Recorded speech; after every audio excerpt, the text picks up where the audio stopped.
All right. Let's go like a classic question, like get to know you question. If you could have dinner with anyone, fictional or non-fictional, who would you have at your dinner party? Fictional or non-fictional, so you can pick lots of people. Who would you want to chat with? Get to know. Graham, do you have anyone? I mean, obviously Jesus, but like, I just think of like someone. Okay. It would be pretty cool.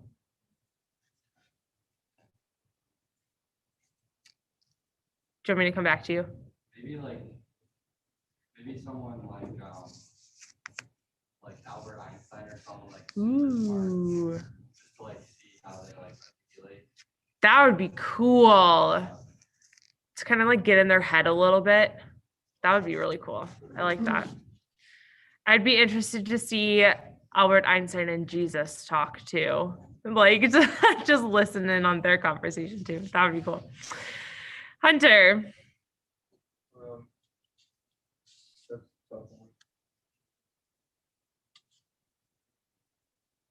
Yeah, I don't know. Too many options. Too many options? Give me like a couple, like the top ones.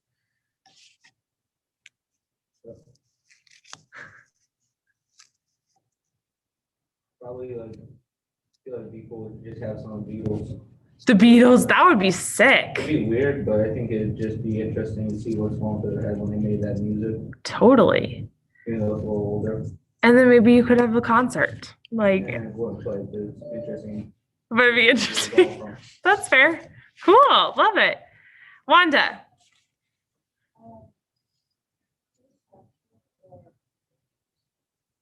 Ooh. Okay. I heard Whitney Houston. Who was the other one? Chris Hemsworth. Yes. That would be lovely. Whitney Houston would be really cool. I feel like she was an interesting person too. So that would be, and she has a beautiful voice. So I love that. Gio, how about you? Who would you have at your dinner party? Probably Willy Wonka. Cool. That's fun. Why Willy Wonka? I just feel like it would be one interesting conversation. I don't know. It definitely would. He is very quirky and like kind of crazy. So that would be awesome. I love it. Wilbur.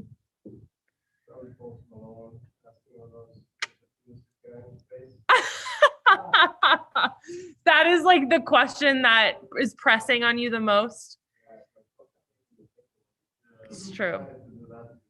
It's true. I know. Like, yeah, I agree. I'm with you.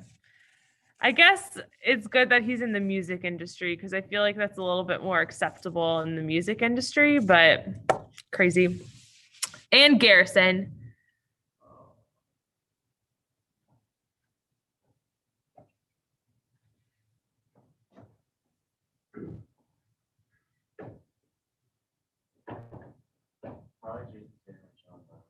Ooh, interesting. Cool.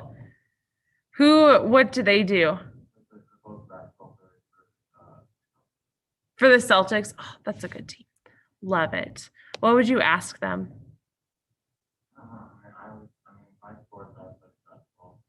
Okay.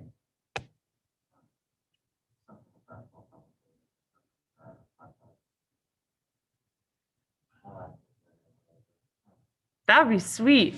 Play some pickup, have them give you some pointers. I love it. I love it. I love it. Alrighty. We're gonna take a quick quiz over chapters 20 and through 22. So if you could stick your books away, grab a pen or pencil. I'm going to grab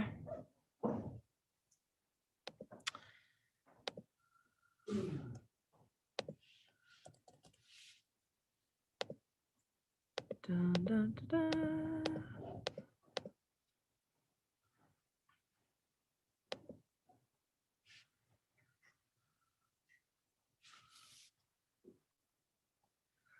Okay, Gio, what I'd love for you to do is there's two Kite Runner quizzes that we've done. One is over 1 through 10. Um, and the other one is on 14 through 17. Would you be able to, they're both on campus. So would you be able to work on those and then we can do 20 through 22 later? Does that sound good? Yeah, that sounds good. All right, awesome. So it's TKR 1 through 10 quiz, and there's the Kite Runner quiz 14 through 17 also. If you just look up quiz, there should be the two right there. All right. All right. Awesome. Thanks, Gio. All righty, team. You guys rock.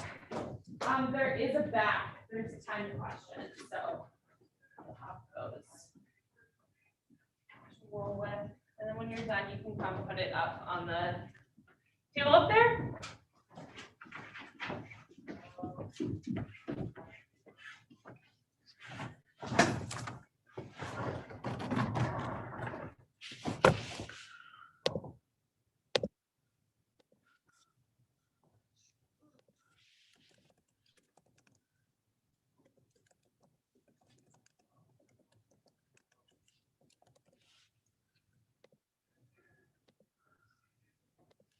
What does he learn or what does he learn? Second. The second question? Yeah, like the first one, the second question. Yeah, both. Who does he learn it from and what does he learn? Oh.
Wait, which one? Okay.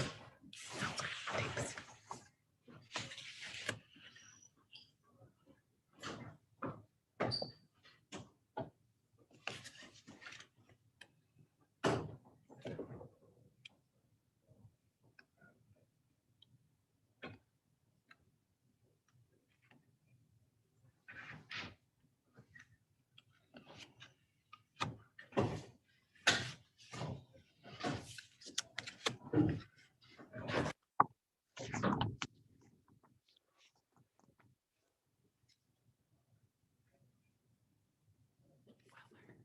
Wilbur, do you have your paper?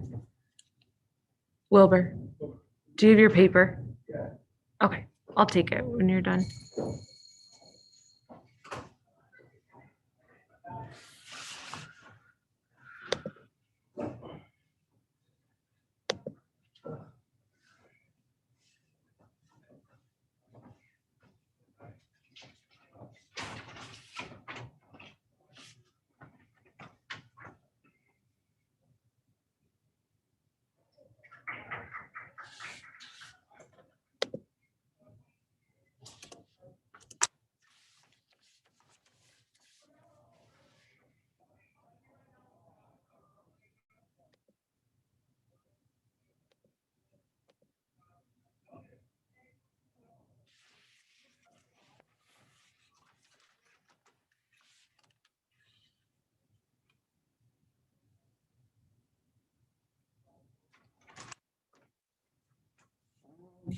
I don't remember.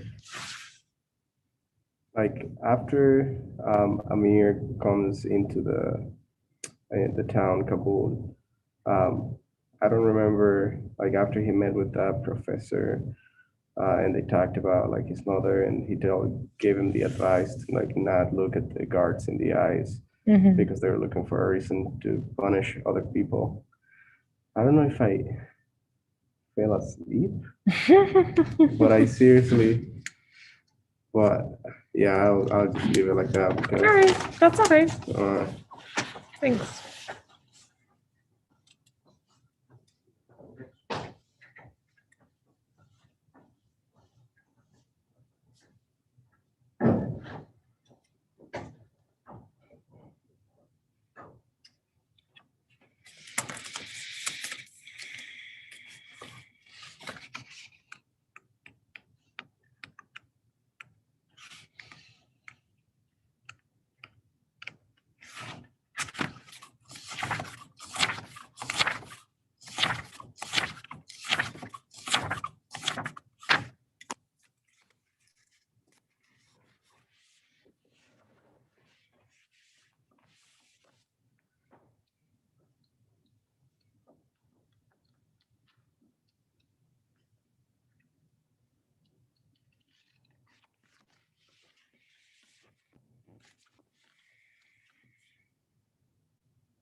Alrighty, would you take out your surfaces, please?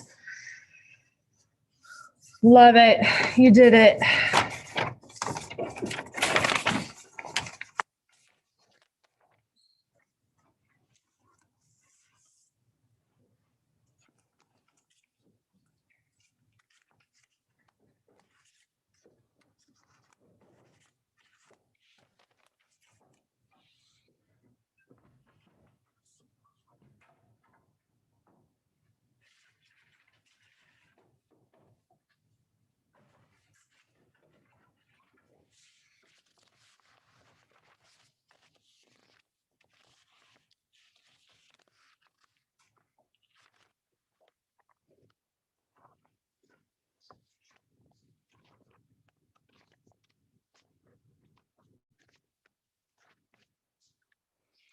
All right, if you open up on campus, there is a quick write that I'd love for us to do about home.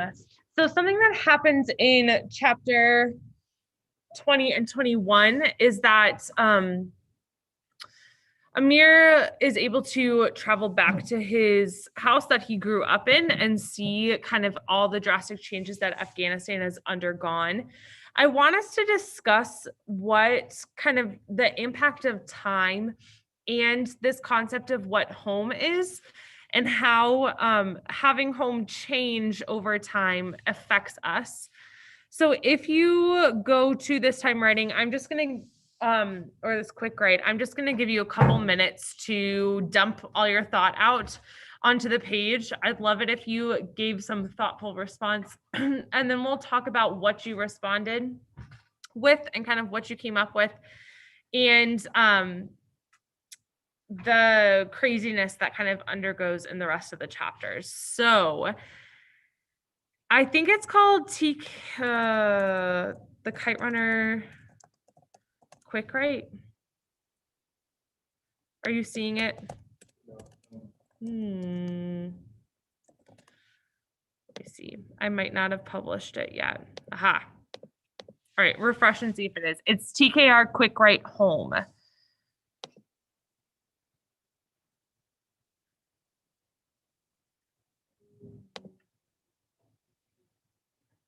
Got it? All right, awesome. I'll give you a couple minutes here to write. I love it if you wrote for the whole time. I'm going to give you about 8 minutes to get a good chunk down.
I'm gonna give you like one more minute and then we'll chat about it.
All right, let's do it. The question was, Baba's house is like changed drastically. So from the beginning, we see that Baba takes really good care of his house. There's fruit trees and gardens, and his house is one of the nicest on the block. And then when they come back there's broken windows, a giant stain on the driveway. There's weeds everywhere. It's completely worn down. There's spots where like rockets have hit it and it's exploded. So what did you guys kind of put for how home defines you? Like what does home do for us? And then what was it like if you've ever had this instance, like going back to somewhere, maybe like a summer camp or something, like seeing it in the eyes of a kid, you're like, this is the greatest place ever. And then coming back later, you're like, wow, this is really worn down, or something happens. What did you guys talk about? Wanda.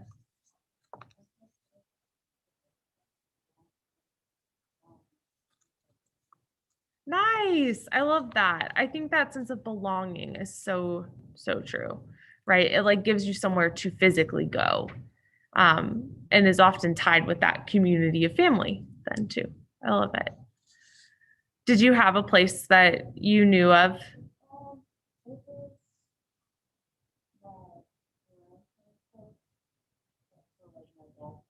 Yeah.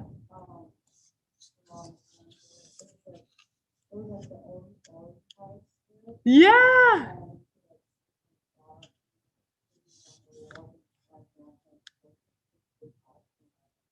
Oh, okay.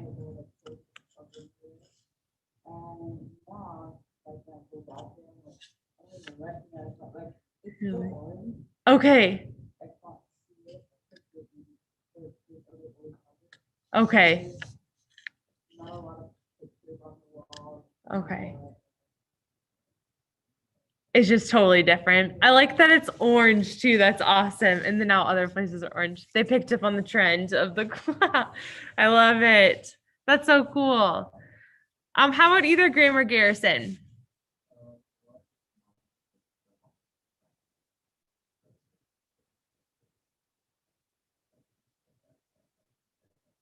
Mm.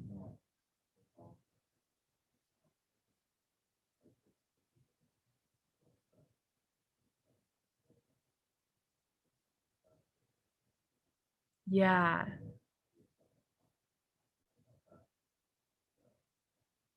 I love that. That kind of expectation of image is just for yourself. True. Love it. Love it.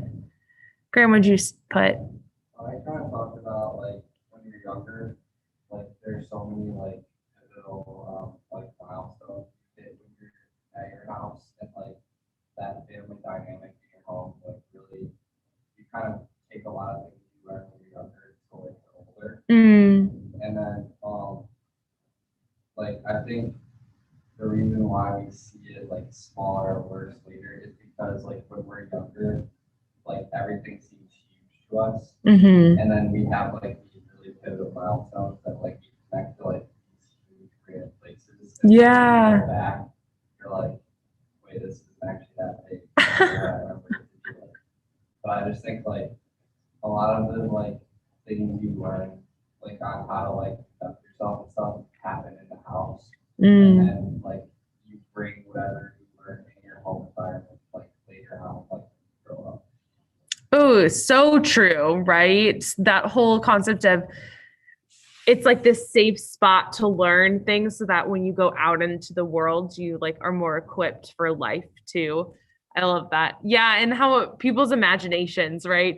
Not only is the space seem more physically big, but also like imagination wise, you just like think of all these other things. I love that. That's great. Hunter or Wilbur, what about you guys? What'd you chat about?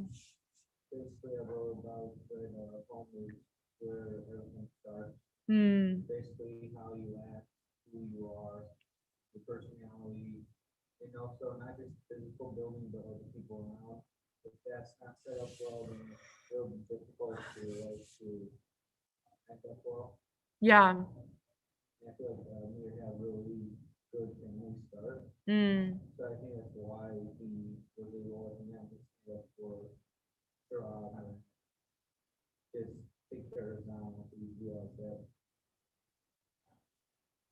Yeah, definitely. Once you like figured that out. Yeah. That's interesting that you say that he had a good family start because he did. Like he had people rooting for him, but also like Baba was really aloof and his mom died and like all this, but he still was like well off. So And also, he had the, he might not from Baba, he still has a relationship with his aunt. yeah, it's And true. also with his aunt's dad. Yeah. And Baba's partner, Kareem, I think it was. So he Yeah. still had that family like dynamic that was really strong. Yeah. Even though it wasn't from his father necessarily. That's very true. Yeah. The people around him still did that. I love that. Wilbur, how about you? And then I'll ask you, Gio. I thought about how home is a place where you can leave yourself in multiple places where you can do things that you wouldn't do any other place, and a place that you are familiar with, and um, every inch of place has significant memory of your life, which is really valuable. Yeah, the memory of like growing up in certain places and what kind of that brings. I love that for sure. Yeah. Gio, how about you? What did you think about when you think of home? Just like me, like answering it personally. Yeah. Probably just like being around family, kind of, just like where all my friends are at and all that. So Awesome. I love that. Like the people that are around you is definitely a big deal in kind of shaping who you are. yeah. Love it. All right. So, kind of in light of this idea of home and what happens, Amir's home is definitely changed from when he was there in crazy ways. When Amir goes into the soccer game, so he finds out, oh wait, let's go to the orphanage first. Let's do that. So I think it's on page, let me find it. 251. It starts. Okay, so Amir goes to the orphanage and with Farid, and Zaman is there. And they learn that Sarah oh my gosh, why am I blinking? Yeah, Sarab. Sarab is there and he had been there, right? And that he's great with a slingshot, just like Hassan was. Something that I want to kind of get into a little bit is this idea that Zaman, he is taking care of all of these kids who are orphans or their parents are not able to care for them. So resources are crazy low.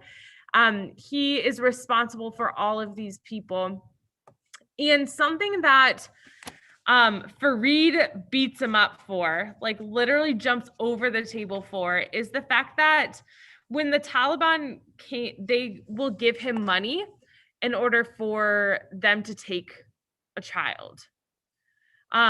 He literally will let them have a child instead of them not giving him money and just taking multiple children.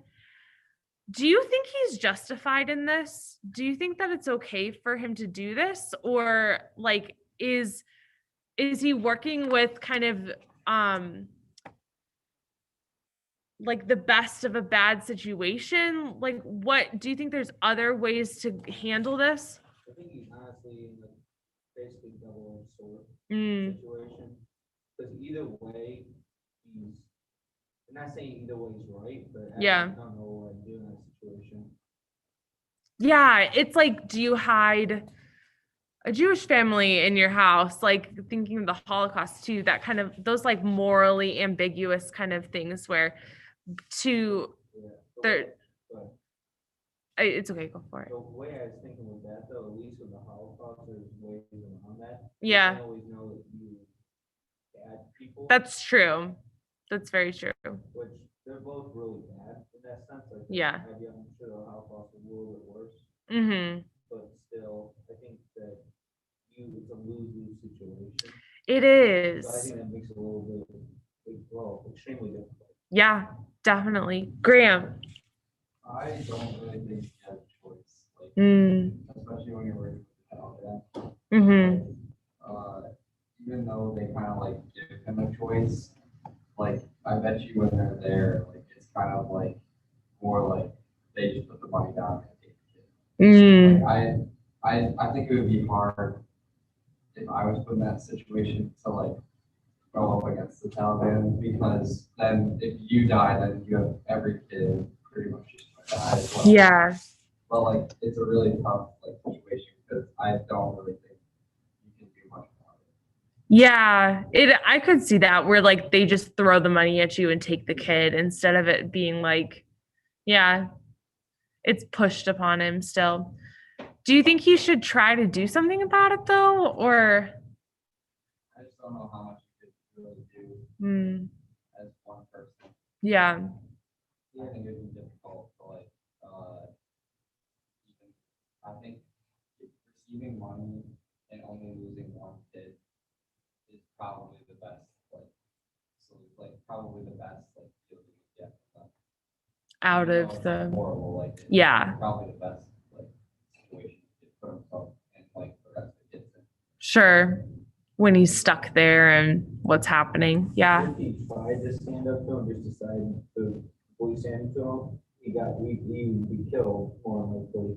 And then there'd be no one To care for the to care children. for everybody. Yeah. Oh, it doesn't make it feel any better though, right? Like it still feels dirty and gross and like awful. But I'm feeling all of it. But, like, they don't have a government, like, you know, some kids, like, five, yeah, some kids, they have a lot of communities, like,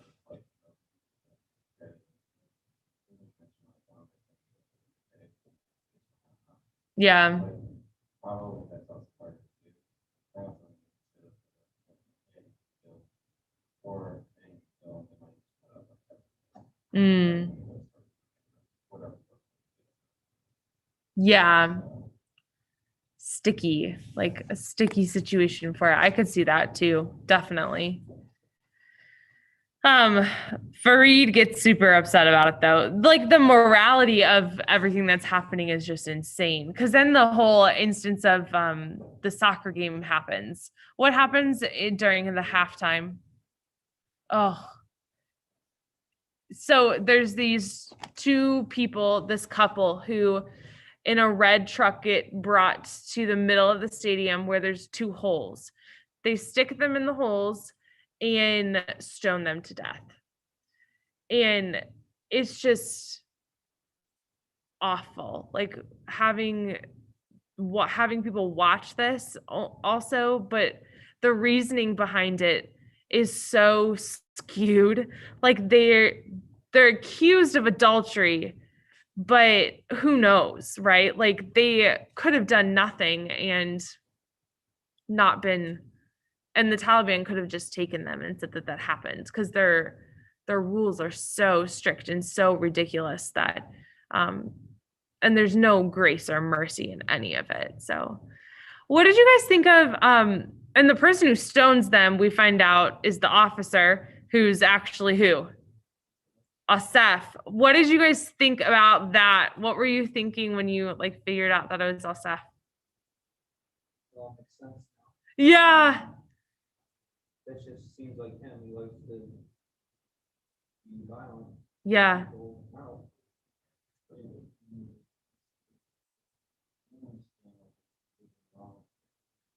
Right.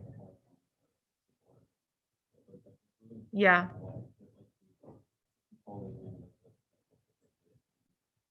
Yeah.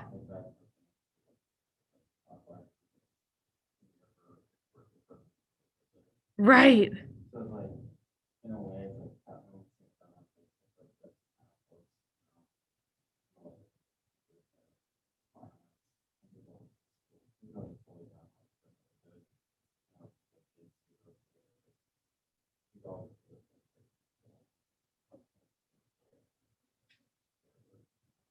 Totally. Like the situation fits his personality, which is awful, but it does, right? Like he he loved that violence and that like cruelty to it. He also he makes a comment that you've never felt anything so freeing as standing in a room full of targets and knowing that you're justified and like God is on your side. So you see how skewed their concept and perception of religion is also, how very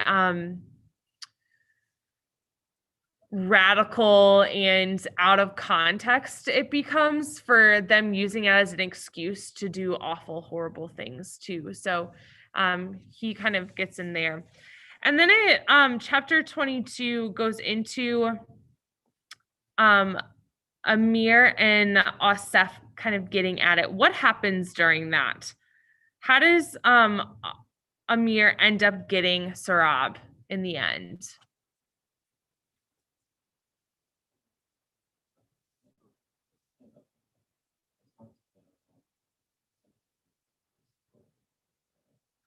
Yeah. Yeah.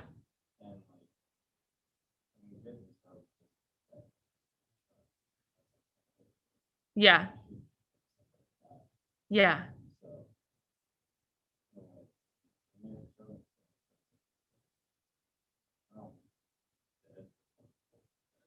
He might have been dead. I mean, I wouldn't put it past Joseph. He probably would have killed him. Yeah. Yeah.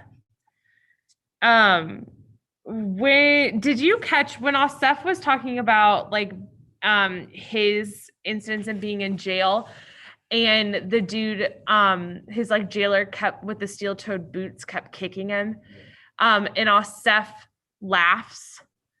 And did you catch the parallel there of now Asef is the person inflicting and Amir is the one who's laughing the whole time. So Amir's like freedom from the whole instance of he should have been beat up this way the first time with Asef, but trying to save Hassan. And now he's like set free because he's able to get beat up by Asef trying to save Sarab. So like this parallel between all of it too is crazy.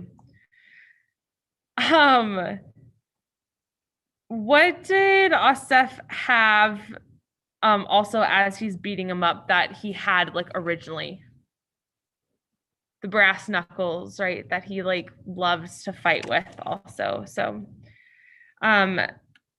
Sarab hits Asef in the eye with the brass ball and it like gets stuck in his eye. So they have to like literally pry it out. So he'll probably like his eye is destroyed.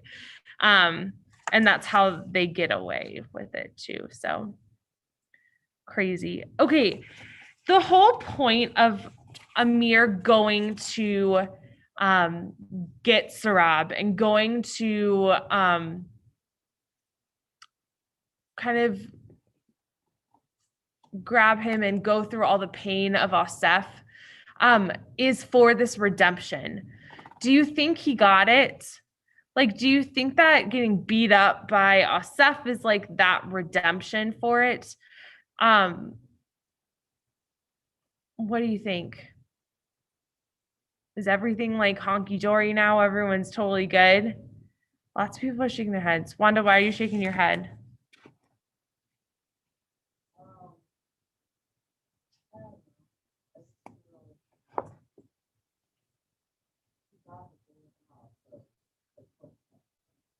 Yeah, like what's gonna happen later? Like what will he do with him and stuff? That'll kind of determine too. That's interesting. If you think about the pillars of Islam, going back to, do you guys remember when we talked about those? One thing is this like works. So you work for your grace in order to have mercy and redemption and work off like with penance. You have to do good things in order to become good. So Hassan is kind of, or Amir is like showcasing that with these pillars of Islam. How does that differ from Christianity?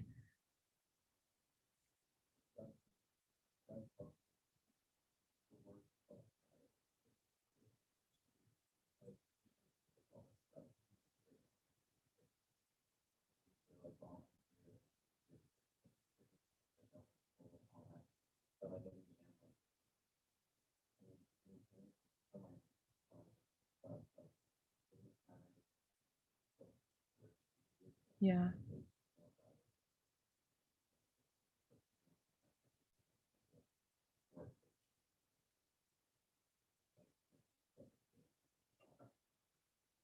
Yeah, definitely.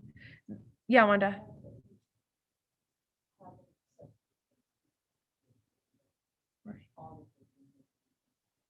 Yeah.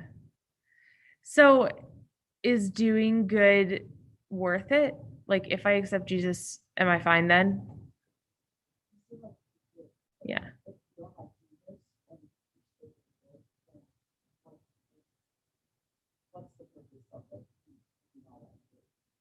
Hmm. Wilbur. Here's the problem with this.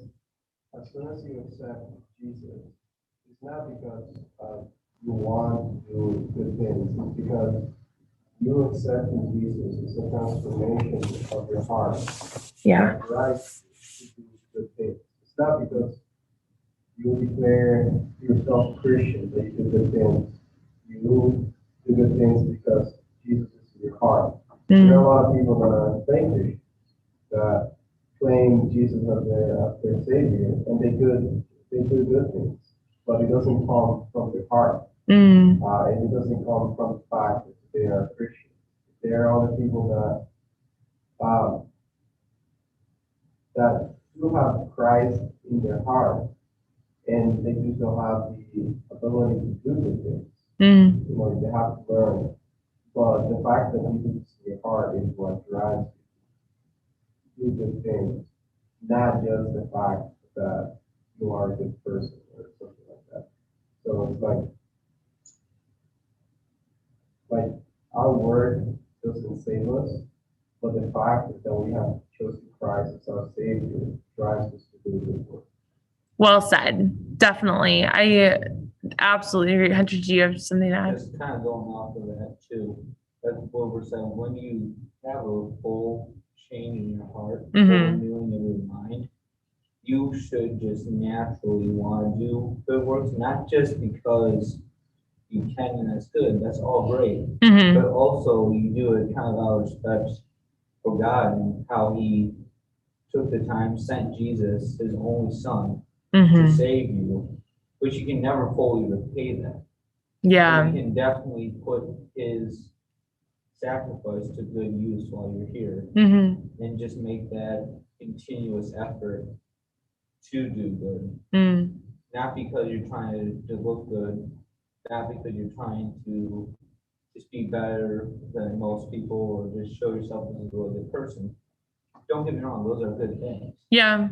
But if you do good with the wrong purpose, with the wrong place, come from it, it doesn't matter. If you're doing good just for other people's admiration, for people's, oh, you did a good job, good for you, oh, you're such a nice person.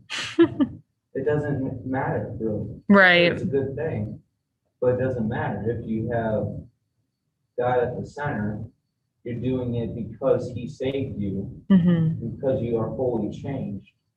That's when it works. Like the verse, faith without works is dead. That is true. But if you don't have the faith, if you don't have that centralized, complete renewing, then it has no purpose. Ooh, well said, guys. Yeah, I definitely agree. Like, that whole concept of your heart changes, so you want to do good out of that gratitude and the fact that you've been made new. So why would you want to participate in things that are dead? So the whole concept of Islam, though, is very different, where you have to redeem good by or redeem bad by doing good. Like that's the only way that it becomes redeemed. Whereas in Christianity, you are redeemed when you believe, and therefore you act redeemed because of it. So you continue to do good through that. But the work itself isn't what redeems you. Whereas in Islam, there's that penance where in order to become redeemed, you have to do that good. So here, if you're arguing that in the concept of Islam, which the book is set in, yes, you have like Amir's been redeemed, right? He's like gotten sarab, he's been beaten up, he's like done the action for it. But is his heart there? Is his good there? And the motivation behind it was really out of guilt, right? It wasn't out of good. It was just out of the fact that he had done wrong, so he felt shame towards it instead of wanting to actually physically do the good for it. Are we tracking? I love it. Okay, so that is kind of here. Were there any other spots that you guys read that stuck out to you or things that kind of like shocked you for those? I know these chapters were kind of crazy. So any other spots that you want to talk about? I think overall, once you had the whole soccer stadium type thing Yeah. going on, and then before that, the Sharab or whatever his name was got taken. I Yeah. already kind of figured out how the rest of the chapter was kind of built. Mm-hmm. And then once you saw the meeting, you knew it was a Sith, you knew it was going to be everything from like the first 2-3 chapters from like their childhood. Right. It just seemed like the writer was setting it up that way. Yeah. It all kind of comes full circle, right? Like the parallels that happen to even with the pomegranate tree when he goes to his house, like well, the pomegranate tree in the beginning is like this beautiful, vibrant tree that has fruit and is like gorgeous. And Amir and Hassan scratch their names in it even. And then it becomes like this representation of their friendship, this symbol of their friendship with the pomegranates and Amir throwing the fruit at Hassan and Hassan even crushing it on his head like this sacrifice. And then when he goes back the third time to the house after he comes back from America, the tree is withered and it won't bear fruit, but it's still alive.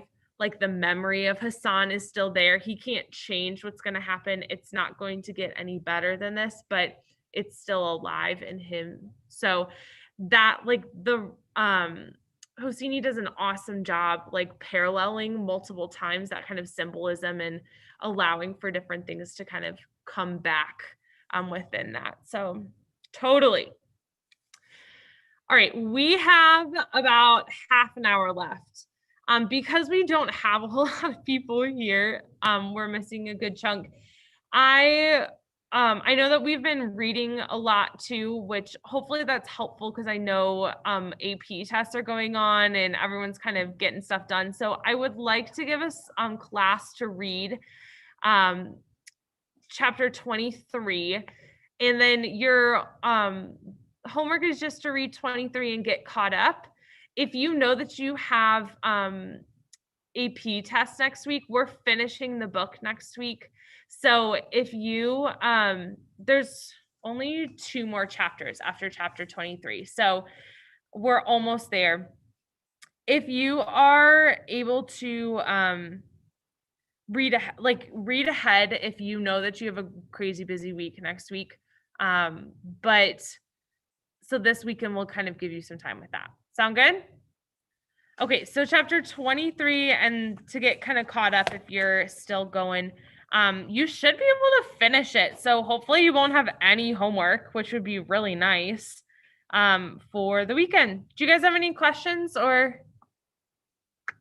feel good? Awesome. Nice discussion. Thanks for chatting.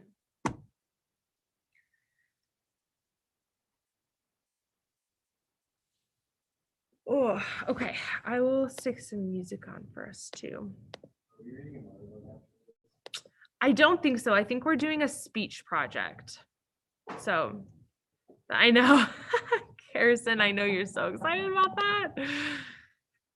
And that'll like round us out because we're almost done. Like, we, Only 3 after this week. yeah, 3 after this week. Is the final gonna be on this book? We're gonna have a test over Kite Runner, and then great question about the final. I have to chat with I think the final might be your speech. But I will ask to make sure.